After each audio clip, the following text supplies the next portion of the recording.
All right. Good morning, good evening, good afternoon, wherever you may be. My name is Brian. I'm here with Summit Forgery. I'm Hello, sure that's hello. the name as it appears on his birth certificate. And we are, this is the show before the show.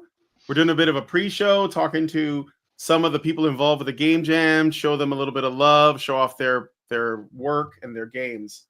So I guess we're gonna give 7 minutes each person, show some gameplay, and chat with the developers. Right? That's all there is to it. That's the plan. All That's the right. plan. Well, let's start with our first guest, and if you guys have any questions for these guys, feel free to drop them in the chat, and we'll be sure to bring them up and talk to them. So first we have Virus UK, and you guys made I believe the game is called Restore and Purge. Is that right? Virus Yep. UK, welcome to the call. Hello. It's quite nice to be up here and be one of the first ones. That's cool. Yeah. So we understand that you were the closest person to making into the finals.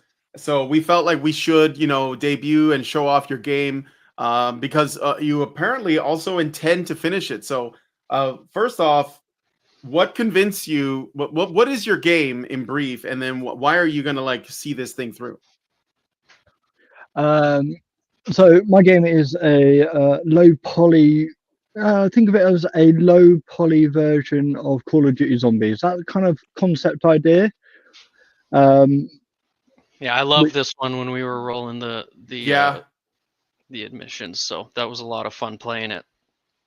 yeah, and What do you plan to do with the game moving forward? This was one of my favorites that we played last week. So so it's got quite a lot that I intend to do. So I've already started work on it already. So designing more procedurally generated levels rather than singular levels. With restricted boundaries. So it would still be a town or a village, for instance. Designing some separated single player maps. So instead of having one large map like we have on this, it would partake of, I think, 5 smaller maps, which would then combine into one large map. A bit like, think of it like a transit, if any of you played that sort of concept idea. Mm. And that's mainly because of my brother-in-law is absolutely obsessed and with COD Zombies, and he thoroughly enjoyed this. And as much as I'm doing it for myself, I'm also doing it for him. Dude, this looks amazing. I love this stylized look. It kind of reminds me of Medieval. Do you guys remember Medieval, where you were like this skeleton guy? But so you've done a lot of game jams. You've always you've participated in these things a lot. What makes this theme, or was this theme, this thing you were doing, harder to implement than previous jams? I went from the get-go to design this as a multiplayer co-op. So Oh, this was, I think, my second attempt at a fully multiplayer game.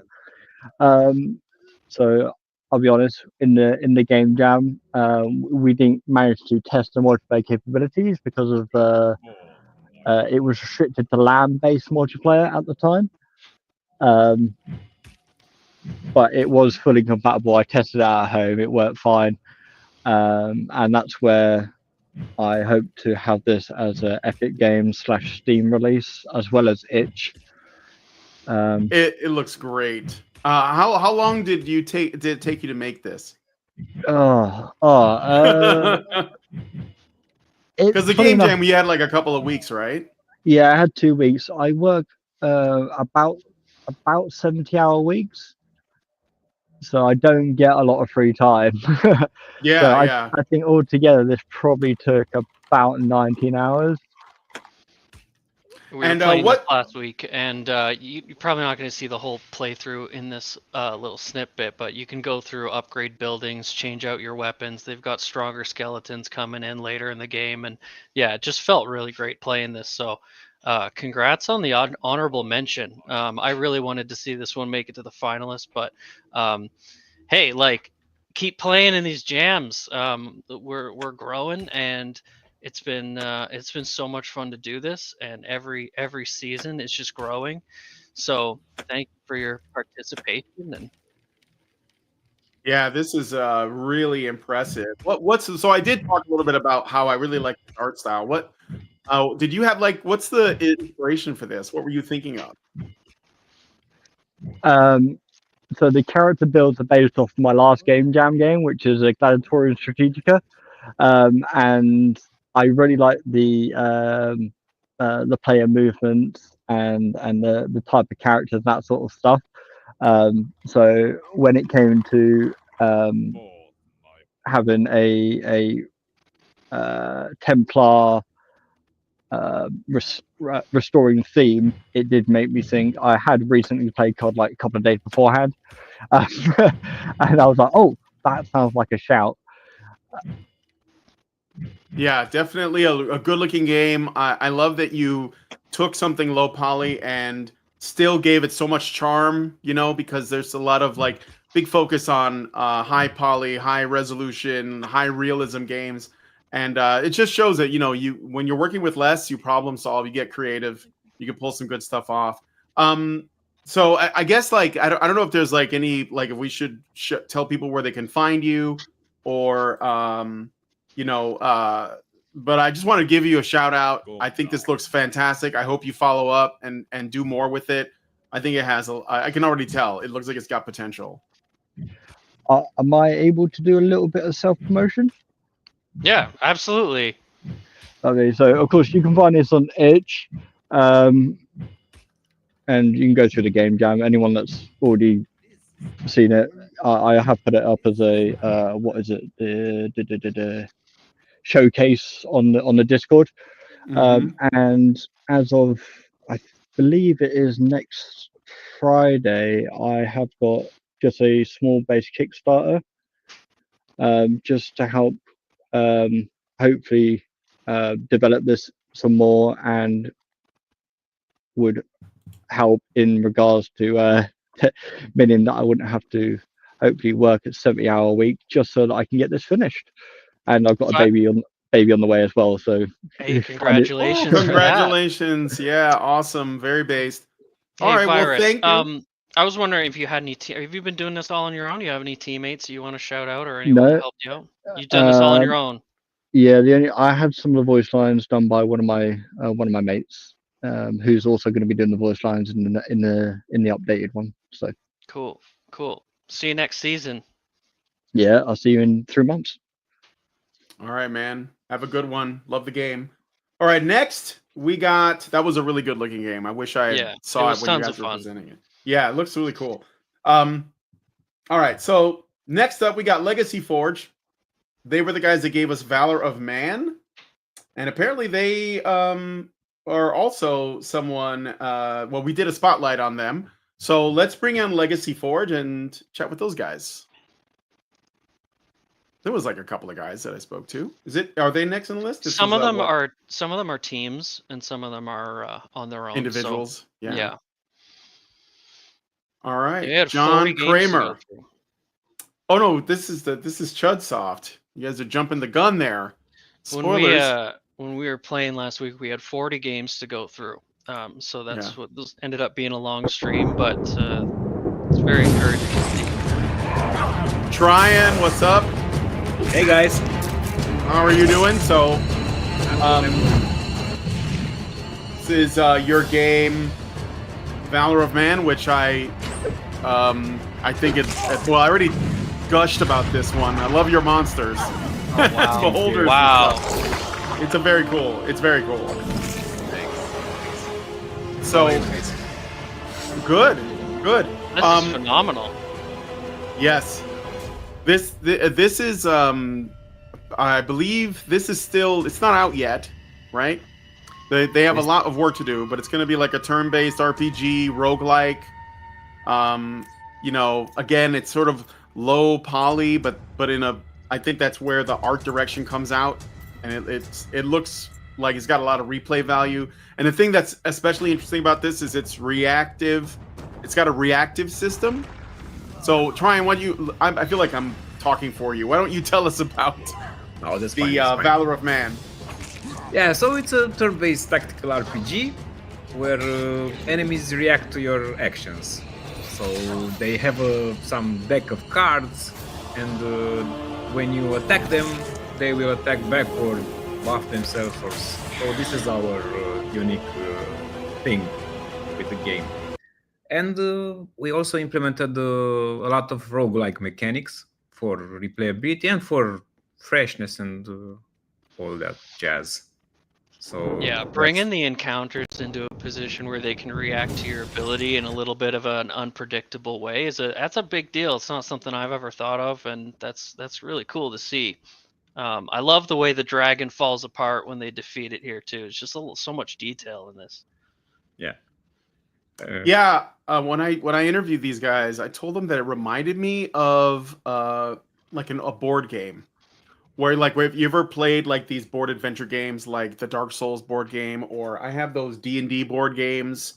Yeah, you know, it's giving me that D&D feel for sure. Yeah, for sure. And it'll be like where you do something and you have to like kind of anticipate their reaction and take that into account when you do your actions. So that's the strategy is a little bit more layered than it's not just like I hit you, you hit me, you know? Yeah. So yeah. The RuneScape back and forth, hit the goblin, they hit you. Hit the goblin, they hit you. we're moving forward, aren't we? Moving up in the world. Yeah. And you it's pretty cool. So like, did we see any enemies in this trailer that were not available? I see the spider that wasn't in the beta, as far as I am aware. Are there any other enemies, in this trailer that were not in the beta? No, all the enemies in this trailer are in the beta, but you need to play multiple times to reach them. So right. The spider is the second boss, and the succubus, the girl with wings, is the third boss.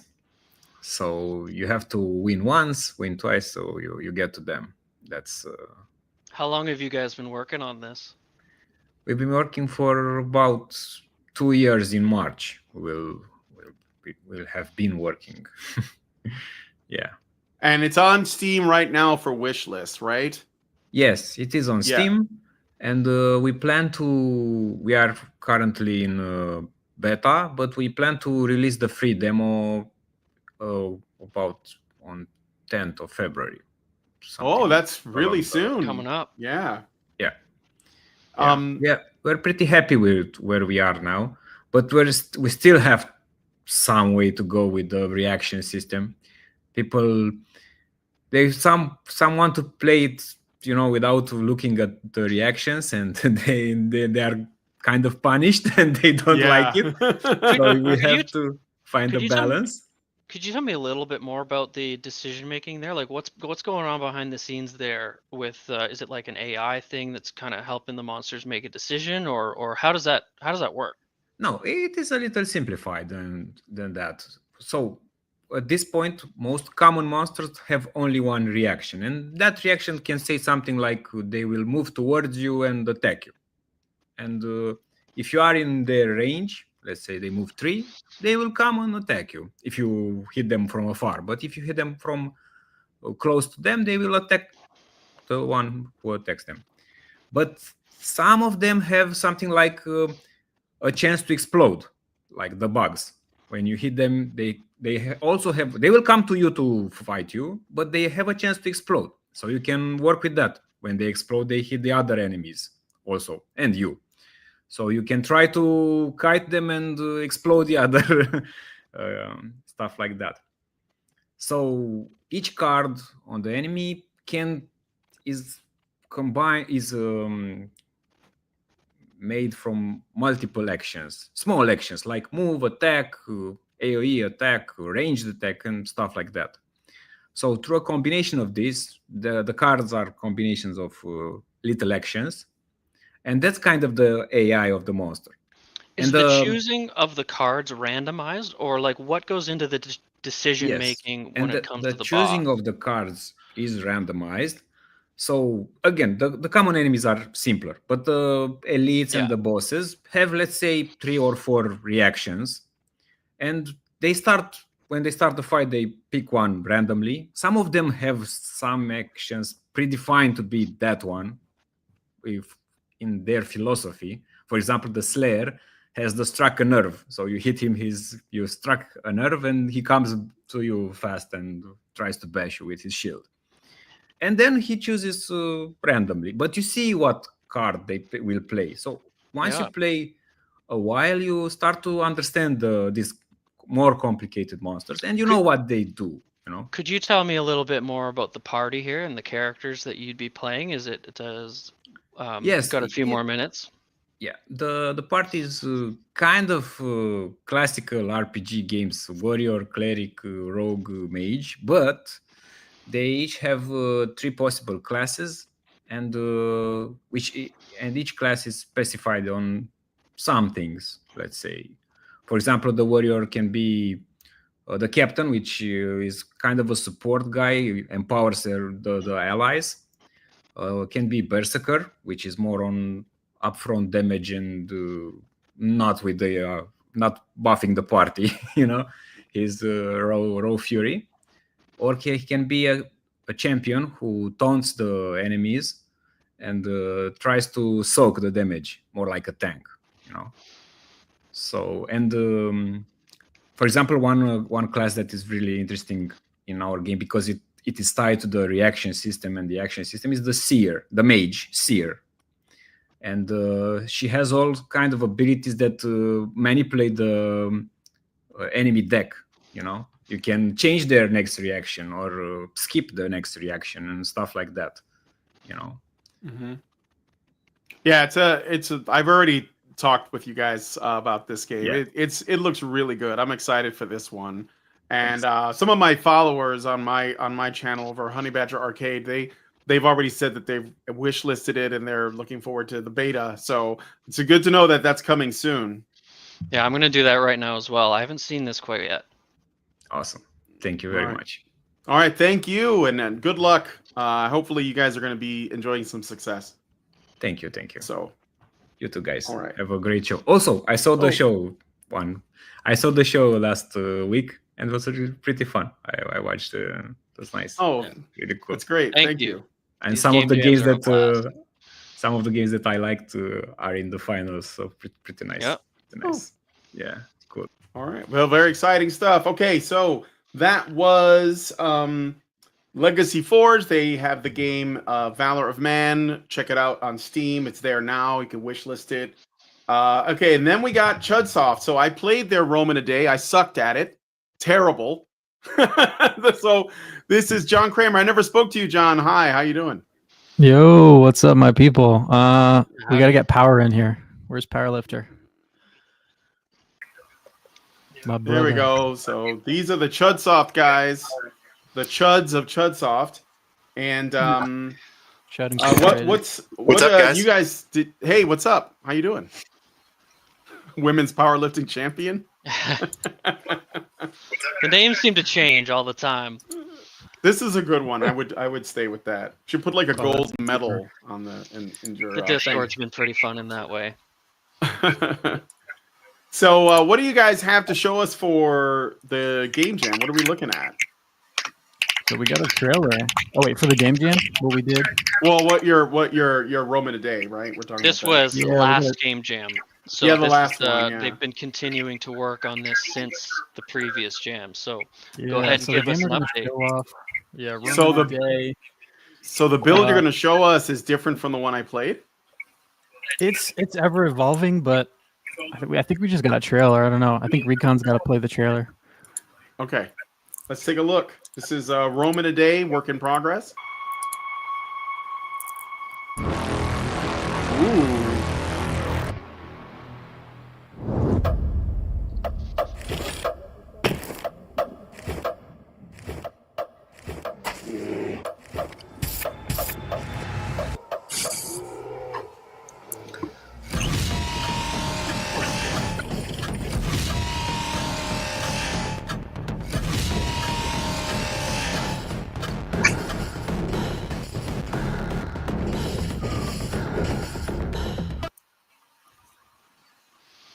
About 20 minutes. So Yeah, I that saw was your Rome today. playthrough. Yeah. Thanks for playing Um, that, by the way. Thanks for Yeah, checking it I out. know. Now that you guys gave me some tips, I might try again this time, upgrading things. So, what made you decide to like that you wanted to go forward and develop this game more for a full release? It seemed like it was like a smash hit. Like a lot of people were saying that they loved it and would want to see it continued. So we were like, this is a game because what we've been trying to do as a studio, our past stuff we've been working on like huge stuff that we could never finish. So we're like, let's do like shrink our scope down, do smaller games. Roman a Day seemed like the perfect like mini because it's like a fast paced mini RTS. Like if when you're playing it, it's we're trying to figure out how to dial that in so that everyone kind of like knows this going into it, where it's like if you feel like you're speed running a traditional RTS, like the game is doing its job. It's supposed to be where you're supposed to feel rushed. And it just seemed like the perfect little project. We're like, all right, we're gonna give ourselves 6 months development time, coming out March 15th. We're just gonna like dial in and actually push out a game.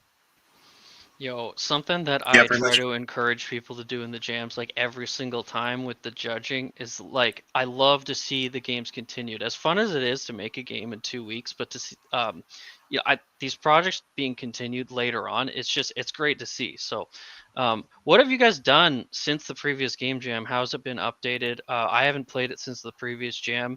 Uh, what's changed?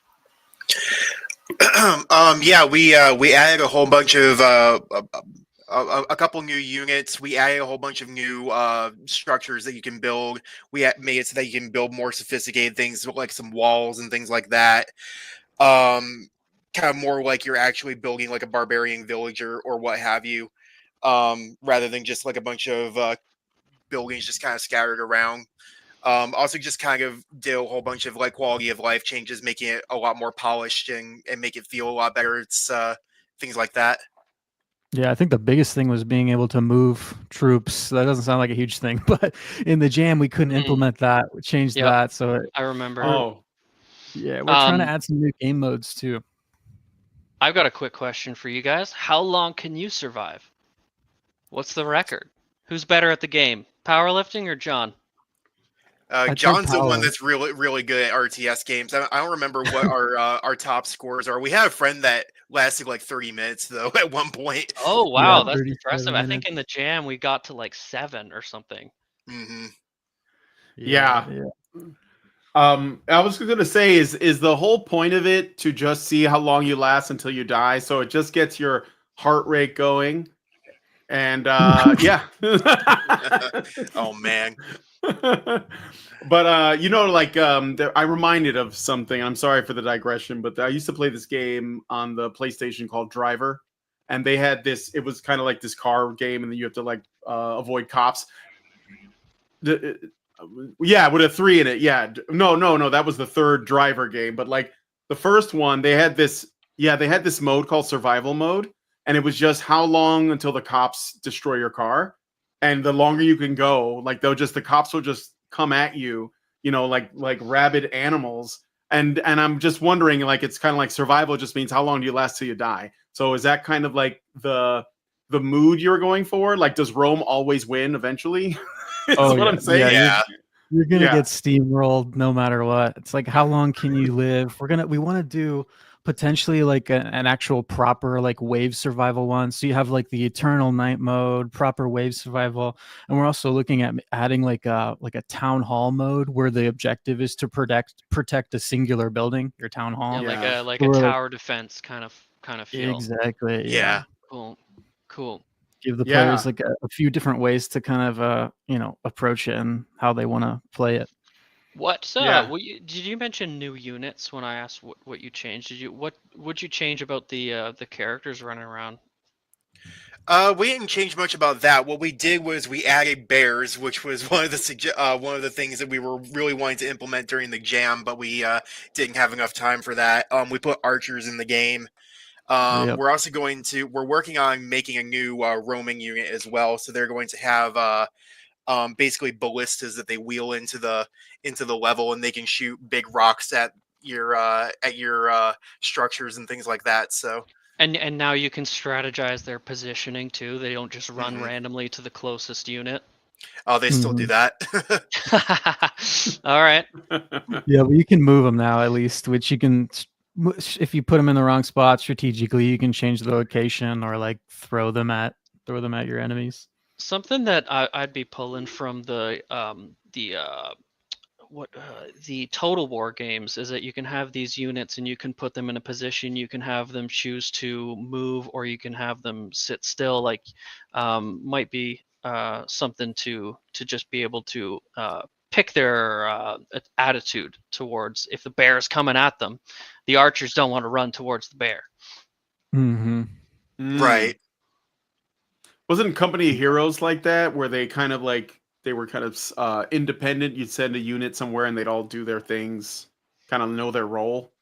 I don't know. So what do you guys think about, considering, your what we're all doing this for? What do you think about how we need to change the gaming industry to be a little bit more based? So, do you have any thoughts on that? I mean, you are called Chudsoft after all. Yeah, that was one of the things that we wanted to. We're kind of wishing that our that Roma Day was a little bit more like iconoclastic, I guess. It's kind of in and of itself, it's not that based. It's just kind of like a strategy game. It's fun. I think that Mhm. it does what it's supposed to do, but I kind of wish that we were doing something that could make a little bit more of a splash. That's kind of going along the lines to like what we tried to do for this game jam with Hong Kong 98, and also with what we want to do with our next game. So Hong Kong Oh. 98, by the way, was insane. It was insane. In a good way, but insane. Oh, it was unhinged. Yeah. It was that was wild. probably the most unhinged game we've ever created, honestly. Yeah, the most deserving of Chud game. I have to check that out. I had no idea about Hong Kong 98, but I'm intrigued. Yeah, I would say before you play it, just check out like AVGN's video on Hong Kong 97 just to get context on it, because it's much funnier if you like know the meme. But it's like, Okay. yeah, that game's a classic, so we had to do a proper sequel. Yeah. So what's you guys ran this game in Roman a Day on your own engine. What's the future of your engine? I guess you guys call it the Chud engine. Yeah. Yeah, we actually Roman a Day was actually made on Unreal Engine. We did Chud Engine for Hong Kong 98. We're eventually wanting to make like a top-down shooter with it. So we're still developing it. I was actually just trying to Ooh. build a lagging some better lagging system. I mean, better as in there wasn't one before, and now I'm trying to make it so that it has one. Yeah, Hong Kong 98 was like our flagship game just to test it out. But yeah, we're going to continue with it, and our next like big game is going to be made on it. Very Which is cool. gonna be Very cool. Soul Shooter. So keep an Thanks eye for out for that. participating. Yeah. All right, we're gonna wrap it up. Thanks, guys, for your input. It was good meeting you guys over at Chudsoft. I saw you retweeting some of my tweets and commenting on them. So For sure, man. We appreciate it. Yeah. Yeah, definitely. Thank you. Yeah, thanks for checking out our game. Oh yeah, definitely. I loved it. All right. Cheers, fellas. Cheers. Okay, so I guess we just end the. This is the pre-show. We got like It's 15 pre-show. seconds, so we'll see you guys for the main show in Enjoy 30 the jam. minutes. Yeah, enjoy the jam. Looks like it's gonna be a lot of fun. Yeah. So yeah, crack open a cold one with the boys, and I'll see you guys there.